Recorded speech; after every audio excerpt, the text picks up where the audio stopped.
Seigneur, ta parole est grande, elle demeure à jamais. Ta parole est infaillible, rien ne peut la supprimer. Parce qu'ils m'ont détesté à moi et que vous suivez ma voie, ne vous étonnez donc pas de l'hostilité et de la haine du monde à votre égard.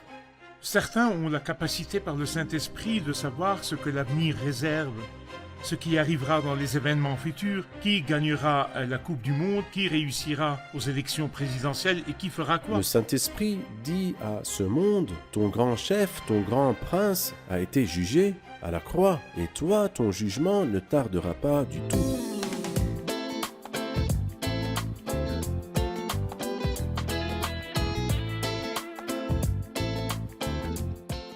Bienvenue à vous, chers téléspectateurs, ainsi qu'à tous nos téléspectateurs dans le monde entier dans un nouvel épisode de notre émission quotidienne d'études toute la Bible. Je prie de tout mon cœur que ce sera une vraie bénédiction pour vous et tous nos téléspectateurs. Dans notre étude, nous sommes arrivés à l'Évangile de Jean, chapitre 16. Aujourd'hui, nous allons étudier les versets de 1 à 15. Permettez-moi d'abord d'accueillir notre invité au studio, le frère Youssef Riyad. Bienvenue, frère Youssef. Bienvenue, Honoré frère de vous Hayat. avoir. Que Dieu vous bénisse. Que Dieu vous bénisse. Merci. Bienvenue aussi aux jeunes qui sont avec nous au studio. Que Dieu vous bénisse. Frère Youssef, donnez-nous une idée générale du chapitre 16. Le chapitre 16 est une digression sur le discours de la chambre haute que le Christ a commencé au chapitre 13, la dernière partie du chapitre, mais après cela, les chapitres 14, 15 et 16 qui représentent la plus grande partie de ce discours. Je peux dire que le chapitre 14 se préoccupe du Père. Le chapitre 15 se préoccupe du Christ, c'est moi qui suis le vrai cep, et ce chapitre se préoccupe du Saint-Esprit. Il est vrai que tous les chapitres parlent du Saint-Esprit. Le chapitre 14 nous parle du Saint-Esprit par lequel nous nous préoccupons du Christ, il nous relie au Christ. Le chapitre 15 nous parle du Saint-Esprit par lequel nous manifestons le Christ et nous lui rendons témoignage. Le chapitre 16 nous parle du Saint-Esprit par lequel nous connaissons la gloire du Christ. Les paroles dans ce chapitre sont centrées sur le Saint-Esprit, sur sa fonction ou son œuvre en ce qui concerne le monde, en ce qui concerne le Christ et en ce qui concerne les croyants. Frère Youssef, avant d'entrer dans ce chapitre, je voudrais m'arrêter sur le premier mot. Je vous ai dit cela afin que vous ne trébuchiez pas. Que leur avait-il dit exactement? Que leur avait-il dit pour dire « je vous ai dit cela afin que vous ne trébuchiez pas » ? Je pense qu'il s'agit ici de la dernière partie du chapitre 15 quand il parle de l'hostilité et de la haine du monde à notre égard. Et il dit « ne vous étonnez pas, parce qu'ils m'ont détesté à moi et que vous suivez ma voie. Ne vous étonnez donc pas de l'hostilité et de la haine du monde à votre égard, car ils m'ont déjà haï et ils m'ont déjà détesté. » Pour compléter le discours sur la haine, il dit « On vous exclura des synagogues et même leurs biens ou tous ceux qui vous feront mourir croiront offrir un culte à Dieu. Ils agiront ainsi parce qu'ils n'ont connu ni le Père ni moi. Je vous ai dit cela afin que, l'heure venue, vous vous souveniez que je vous l'ai dit. Je ne vous en ai pas parlé dès le début parce que j'étais avec vous. Quiconque essaye de se faire des disciples leur dépeint un tableau idyllique, C'est vrai. comme on dit. Vous aurez des récompenses, vous aurez des prix, ce que vous allez faire ici et ce que vous allez faire C'est là-bas. vrai. Mais le Christ leur dit non. Le chemin est très difficile. Le Seigneur ne craint-il pas que les gens se détournent de lui? Comment les a-t-il encouragés à le suivre? En fait, un vrai croyant ne peut pas se détourner du Seigneur, quoi qu'il arrive.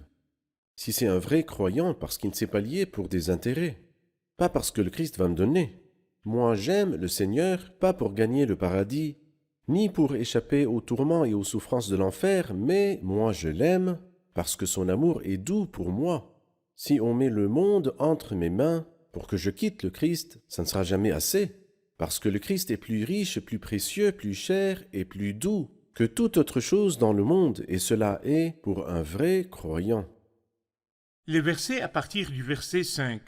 Maintenant, je m'en vais vers celui qui m'a envoyé, et aucun de vous ne me demande « Où vas-tu » Mais parce que je vous ai parlé ainsi, la tristesse a rempli votre cœur. Cependant, je vous dis la vérité, il vaut mieux pour vous que je m'en aille.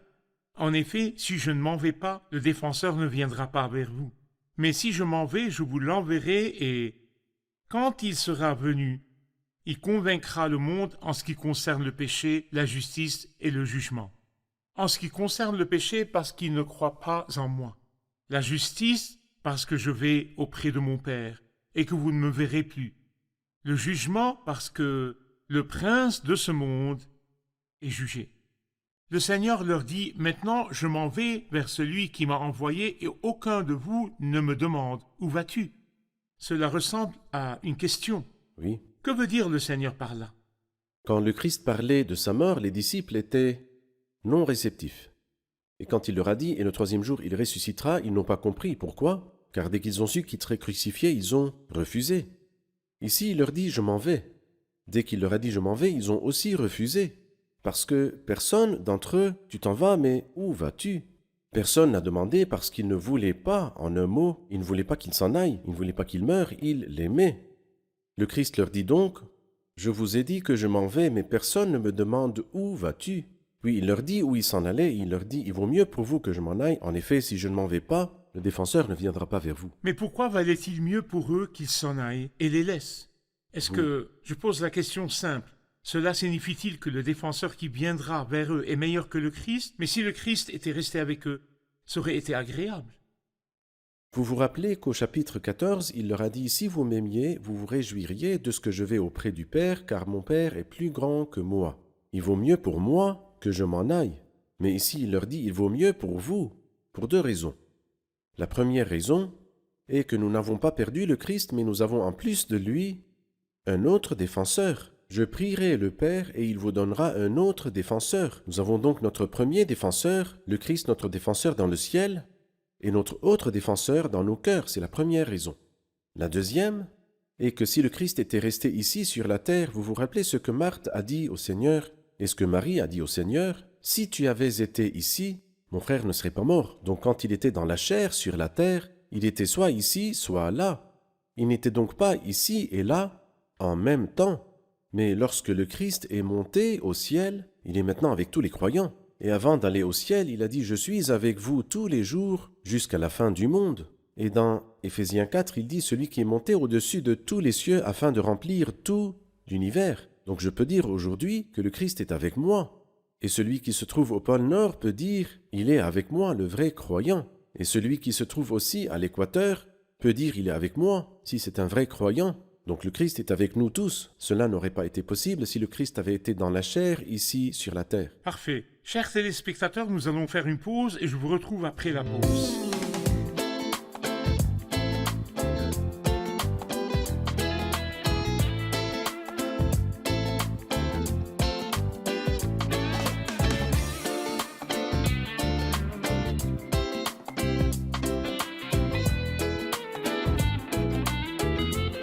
Nous revoici, chers téléspectateurs, pour prendre la question du public. Vous avez une question? Allez-y. Quel est le rôle du Saint-Esprit dans les versets que nous avons lus? Quel est le rôle du Saint-Esprit dans les versets que nous avons lus, frère Youssef? Oui, dans les versets qui ont été lus, les 15 premiers versets de ce chapitre nous parlent du rôle du Saint-Esprit en ce qui concerne le monde et du rôle du Saint-Esprit en ce qui concerne le Christ et son rôle en ce qui concerne les croyants. Quel est le rôle du Saint-Esprit en ce qui concerne le monde? Quand il sera venu, il convaincra le monde en ce qui concerne le péché, la justice et le jugement. Quel est son rôle en ce qui concerne le Christ? Il révélera ma gloire parce qu'il prendra de ce qui est à moi et vous l'annoncera. Quel est son rôle en ce qui nous concerne? Il vous conduira dans toute la vérité, comme le dit le verset 13. Pourriez-vous nous expliquer davantage les mêmes choses que vous avez dites? Que signifie « il convaincra le monde » en ce qui concerne le péché, la justice et le jugement? Le mot « convaincra » est différent, par exemple, du mot mentionné dans dans Genèse chapitre 6. Quand il dit « Mon esprit ne contestera pas toujours avec l'homme », alors la lutte de l'Esprit de Dieu avec l'âme, ce n'est pas le sens voulu ici. Ici, le Saint-Esprit ne lutte pas avec le pécheur pour qu'il se repente, mais plutôt ici, il joue, le mot en langue grecque veut dire le rôle du procureur qui prouve l'accusation contre l'accusé et prouve sa culpabilité. Donc, quand le Saint-Esprit viendra, il prouvera les accusations contre le monde et prouvera la culpabilité du monde. Quand il sera venu, il convaincra le monde. Le même mot est mentionné dans Jean chapitre 4, quand le Christ dit « Qui de vous me convaincra de péché? Qui peut prouver une accusation ou une culpabilité contre moi ?»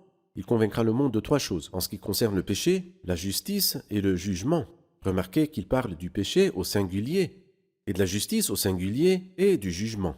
Quel est le péché? Il l'explique. il dit en ce qui concerne le péché, parce qu'il ne croit pas en moi, comme s'il voulait dire que la mère des péchés, la mère des grands péchés, ce n'est pas le meurtre, l'adultère ou le vol. Il se peut que quelqu'un qui ait commis l'un de ces péchés vienne au Christ et le Seigneur lui pardonne ses péchés s'il vient dans la repentance et le lavera de son sang, et il sera éligible pour le ciel. Mais que fera Dieu alors pour quelqu'un qui refuse de croire en Christ? Rien. En ce qui concerne le péché, parce qu'il ne croit pas en moi, et la justice, ô vous qui cherchez la justice en vous ou la justice en dehors de vous, la justice n'est pas du tout sur la terre, la justice est dans le ciel. Voilà pourquoi il dit la justice, parce que je vais auprès du Père. Jésus-Christ est toute ma justice et en lui je deviens parfait. En ce qui concerne le jugement, parce que le prince de ce monde, qui est Satan, est jugé par la croix. Et c'est pourquoi le Saint-Esprit dit à ce monde, ton grand chef, ton grand prince a été jugé à la croix, et toi, ton jugement ne tardera pas du tout. C'est-à-dire, il prononcera ses jugements contre eux sur ces trois choses. C'est vrai. Parfait. Les versets à partir de 12. J'ai encore beaucoup de choses à vous dire, mais vous ne pouvez pas les supporter maintenant. Quand le défenseur sera venu, l'Esprit de la vérité, il vous conduira dans toute la vérité, car il ne parlera pas de lui-même, mais il dira tout ce qu'il aura entendu et vous annoncera les choses à venir. Il révélera ma gloire, parce qu'il prendra de ce qui est à moi et vous l'annoncera. Parlez-nous de cette partie, comment ils ne pouvaient pas supporter beaucoup de choses que le Seigneur avait à leur dire, mais il les a liées à la venue du Saint-Esprit. Lorsque nous lisons 1 Corinthiens au chapitre 2, il dit que l'homme naturel n'accepte pas ce qui vient de l'Esprit de Dieu, car c'est une folie pour lui, il est même incapable de le comprendre parce que c'est spirituellement que l'on juge. C'est-à-dire que sans que nous recevions le Saint-Esprit, les choses de Dieu restent pour nous des énigmes. Nous avons besoin de l'habitation du Saint-Esprit en nous pour recevoir les révélations divines. Et c'est pourquoi le Christ, ce n'est pas que les disciples étaient plus ou plutôt moins intelligents que nous et que nous avons compris et qu'ils n'ont pas compris, pas exactement. Bien sûr que non. Mais parce que le Saint-Esprit, à ce moment-là, n'habitait pas en eux. Mais quand le Christ est mort, ressuscité et monté et que le Saint-Esprit est venu, ils ont compris énormément de choses. Le Christ dit ceci, il dit « J'ai encore beaucoup de choses à vous dire ». Par exemple, ce dont nous parlions il y a 2 ou 3 épisodes sur le lavement des pieds signifie que la parole de Dieu purifie la vie. Comment sauront-ils cela? Mais quand le Saint-Esprit est venu, ils ont compris que l'eau signifie la parole de Dieu et que la part avec le Christ signifie la communion avec lui et que sans communion avec lui, sans sainteté pratique, nous n'aurons pas de communion avec le Christ. Ils ont compris ces choses avec la venue du Saint-Esprit. Mais quand le Christ était dans la chair, il n'avait pas la capacité de comprendre. Quand il dit aussi sur le rôle du Saint-Esprit « et vous annoncera les choses à venir », cela signifie-t-il que certains ont la capacité par le Saint-Esprit de savoir ce que l'avenir réserve, ce qui arrivera dans les événements futurs, qui gagnera la Coupe du Monde, qui réussira aux élections présidentielles et qui fera quoi? Ou cela veut dire quoi? Non, bien sûr, ce verset fait partie d'un système contenu dans le sermon de la chambre haute, au chapitre 14, où il dit sur le Saint-Esprit, et c'est au verset 26, « Il vous rappellera tout ce que je vous ai dit ». Le chapitre 15, au verset 26, il dit « Vous aussi, vous me rendrez témoignage ». Le verset 26 du chapitre 14 a été accompli dans les évangiles. Le verset 26 du chapitre 15 a été accompli dans le livre des Actes. Ensuite, le verset 13 de notre chapitre, « Il vous conduira dans toute la vérité » a été accompli dans les épîtres. Et « Il vous annoncera les choses à venir » a été accompli dans le livre de l'Apocalypse. Le livre de l'Apocalypse est justement ce qui doit arriver bientôt. Le Saint-Esprit nous les a en fait annoncés quand il est venu. Il n'a pas attendu que moi, je vienne les dire. Dès qu'il est venu, il a révélé aux apôtres et ils nous ont écrit les épîtres, ils nous ont écrit les évangiles et le livre de l'Apocalypse et nous avons appris ce que le Christ a dit, nous avons appris toute la vérité et nous avons appris les choses à venir. Et il nous a donné la certitude de ce qui nous attend dans le ciel. Parfait. Pour compléter ceci, il dit « Il révélera ma gloire parce qu'il prendra de ce qui est à moi et vous l'annoncera. Tout ce que le Père possède est aussi à moi. Voilà pourquoi j'ai dit qu'il prend de ce qui est à moi et qu'il vous l'annoncera. » Pourriez-vous commenter ces 2 versets? Eh bien, ce verset-là est un grand test pour toutes les sectes qui se sont beaucoup répandues dans le christianisme, qui sont attribuées au Saint-Esprit. Et n'importe quelle chose, on l'attribuait au Saint-Esprit. Ici, le Christ nous a donné un test merveilleux. Le Saint-Esprit glorifie le Christ, il révélera ma gloire. Donc n'importe quel auteur de secte, de qui nous pouvons discerner qu'il ne rend pas la gloire et toute la gloire au Christ, nous lui disons « Tu ne viens pas dans le Saint-Esprit ». Le Saint-Esprit ne fait pas cela. Le Saint-Esprit glorifie le Christ. Il vient, son travail dans le monde en ce qui concerne le Christ, c'est de glorifier le Christ. Alors donc c'est un test merveilleux pour toutes les sectes qui se sont beaucoup répandues en ces jours-ci. La deuxième partie, tout ce que le Père possède est aussi à moi. Voilà pourquoi j'ai dit qu'il prend de ce qui est à moi et qu'il vous l'annoncera. Et là aussi, si ce n'était la divinité du Christ, comment peut-il dire tout ce que le Père possède est à moi? Y a-t-il un homme qui puisse dire tout ce que Dieu possède m'appartient, tout ce qui est à Dieu est à moi? Comment? Mais le Christ dit tout ce que le Père possède est aussi à moi, parce qu'il est une hypostase de la divinité. Voilà pourquoi j'ai dit qu'il prend, le Saint-Esprit prend non pas ce qui est à moi, mais de ce qui est à moi et il vous l'annoncera. Il est impossible qu'il nous annonce tout ce qui est au Christ. Nous ne comprendrons pas. Nous ne comprenons pas car nous sommes toujours dans la chair. Et une analogie de cela, quand le serviteur est allé fiancer Rebecca à Isaac, il a pris 10 chameaux extrêmement chargés des biens d'Abraham, mais il n'a pas pris tous les biens. C'est-à-dire, il a pris tout le village où vivait Abraham pour montrer à Rebecca sa richesse. Il prit 10 chameaux comme échantillon. De même, le Saint-Esprit, il prend de ce qui est au Christ et nous l'annonce. Parfait.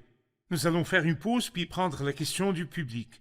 Chers téléspectateurs, je vous rencontre après la pause. Restez à l'écoute.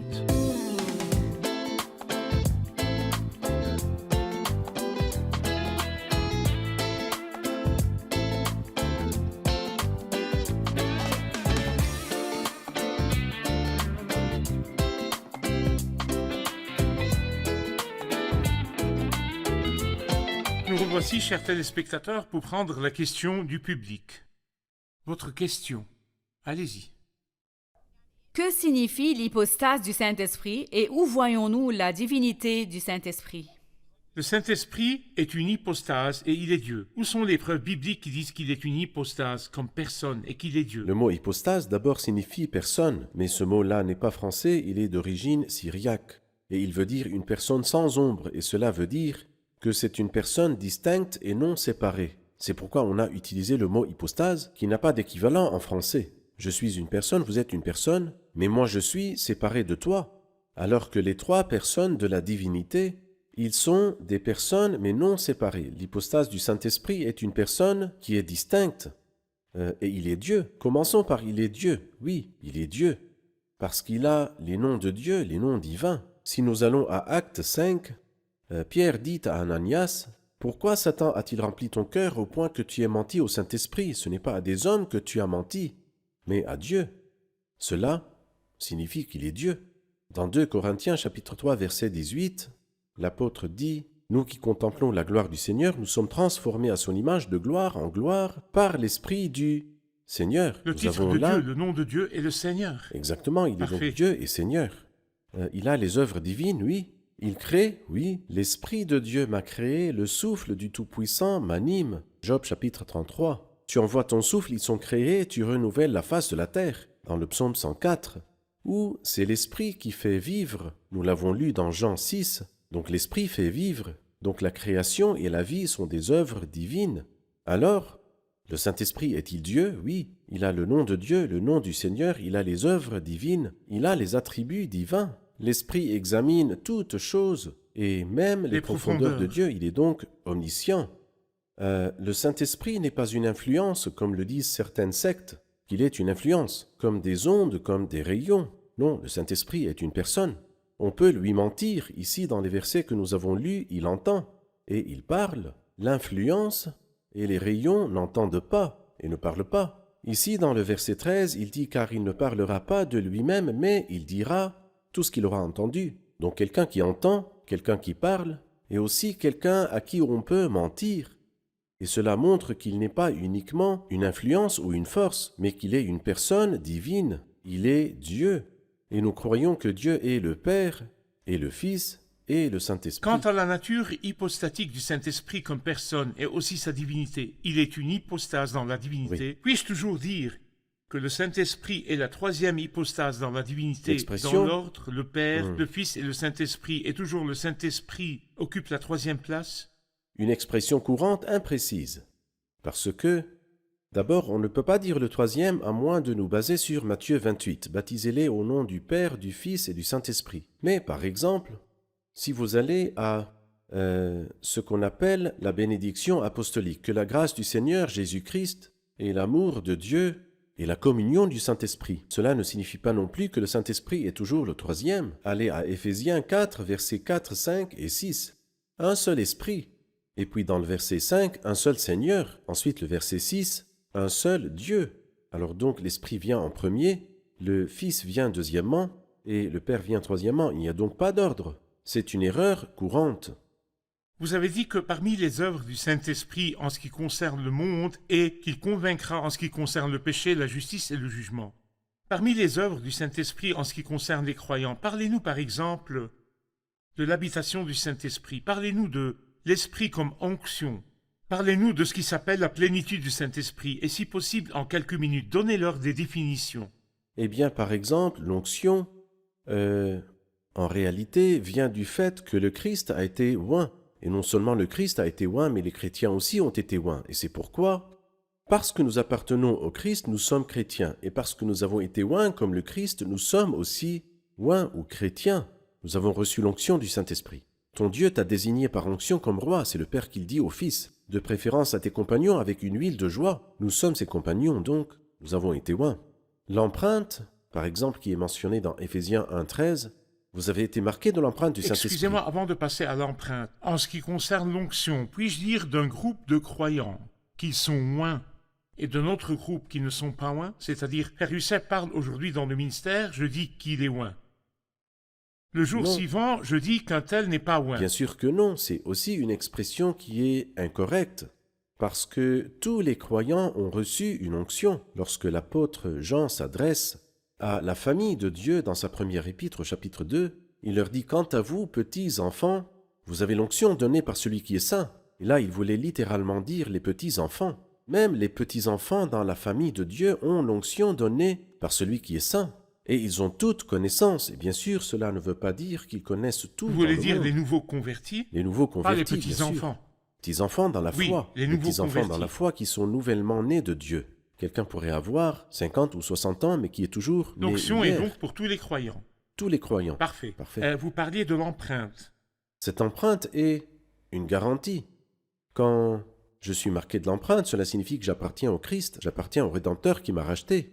Il m'a marqué de son empreinte, alors j'ai la garantie, parce que l'empreinte veut dire, entre autres, la garantie. La garantie d'arriver, c'est-à-dire que nous sommes sûrs que nous arriverons, et ceci à 100% au ciel. Le gage de l'héritage. Un gage qui nous réjouit à l'avance de ce que nous n'avons pas encore atteint. Cela nous rappelle les 2 espions qui sont revenus du pays de Canaan, apportant avec eux une grappe de raisin, des figues et des grenades. Un gage, les premiers fruits. C'est comme si le Saint-Esprit nous apportait les joies du ciel comme gage, ou comme il est dit, « Vous ressentirez ici quelque chose de la joie du ciel. » Le Saint-Esprit m'apporte la joie du ciel pendant que je suis toujours ici sur la terre. Le baptême du Saint-Esprit. Eh bien, le baptême est mon lien avec le corps du Christ. Le verset, dans 1 Corinthiens chapitre 12, verset 13, il dit en effet que nous soyons juifs ou grecs, esclaves ou libres, nous avons tous été baptisés dans un seul esprit pour former un seul corps, et nous avons tous bu à un seul esprit. Est-ce la part des croyants qui sont spirituellement mûrs ou de tous les enfants de Dieu? De tous les enfants de Dieu, nous avons tous été baptisés dans un seul esprit pour former un seul corps. Chaque membre du corps du Christ est certainement passé par le baptême, certainement. La plénitude du Saint-Esprit. Un privilège que je pourrais perdre. Mais je ne perds pas l'habitation du Saint-Esprit, ni l'onction du Saint-Esprit, ni l'habitation du Saint-Esprit, mais je perds la plénitude dont j'ai besoin. C'est pourquoi l'apôtre dit dans Éphésiens chapitre 5, verset 18, « Remplissez-vous du Saint-Esprit » ou la traduction exacte, « Soyez remplis du Saint-Esprit ». Je suis susceptible de ne pas rester comme ça, mais rester toujours rempli de l'Esprit Saint. Que le Seigneur vous bénisse, frère Youssef. Que le Seigneur Allons vous vers les protège. jeunes pour réviser l'épisode. Amen. J'ai une question qui dit que signifie la parole du Seigneur sur le Saint-Esprit et quand il sera venu, il convaincra le monde en ce qui concerne le péché, la justice et le jugement. Nous avons appris que le verbe convaincre ici veut dire intenter un procès et prouver la culpabilité. Et il parle du péché, du plus grand péché, qu'ils n'ont pas cru au Christ, et la justice pour chacun qui cherche la justice en lui ou en dehors de lui. Elle ne se trouve que dans le ciel, c'est pourquoi le Seigneur Jésus a dit « Je vais auprès du Père ». Et le jugement qui dit que le prince de la puissance du monde est jugé et que le jugement a été par la croix. Qui est le prince de la puissance du monde ou qui est le prince de ce monde? Satan. Il est jugé. Il est jugé par la croix. Parfait. Il y a une question qui dit « Que signifie la parole du Seigneur sur le Saint-Esprit? Il révélera ma gloire parce qu'il prendra de ce qui est à moi et vous l'annoncera. » Sa parole, il révélera ma gloire, était un grand test pour toutes les sectes qui sont apparues et qui ont été faussement attribuées au Saint-Esprit. Parce qu'en fait, tout ce qui ne glorifie pas le Christ n'a aucune valeur. Quant à sa parole, parce qu'il prendra de ce qui est à moi et vous l'annoncera, c'est qu'en raison de nos limitations, nous ne pourrons pas recevoir tout ce que le Père possède. Mais l'Esprit nous donne autant que nous pouvons supporter et que nous pouvons assimiler. Parfait, que Dieu vous bénisse. Merci Frère Youssef, que le Seigneur vous bénisse. Nous poursuivrons notre discussion dans le prochain épisode. La question de l'épisode d'aujourd'hui, la question pour l'épisode d'aujourd'hui. Citez des preuves bibliques qui confirment la divinité du Saint-Esprit. Citez des preuves bibliques qui confirment la divinité du Saint-Esprit. Je vous retrouve dans le prochain épisode. Que le Seigneur soit avec vous. Beaucoup de gens pensent que Dieu est sinistre, cruel, qu'il déteste les hommes. Après cela, vous adresserez vos prières, non pas à un Dieu puissant, vous avez peur qu'il vous entende ou ne vous entende pas, mais vous adresserez vos prières à un Père qui vous aime et qui désire d'exaucer les supplications et d'exaucer les prières. Nous avons souvent échoué à assumer la responsabilité. Cela signifie-t-il que si nous échouons, Dieu nous rejettera? Non. Seigneur, ta parole est grande, elle demeure à jamais. Ta parole est infaillible, rien ne peut la supprimer.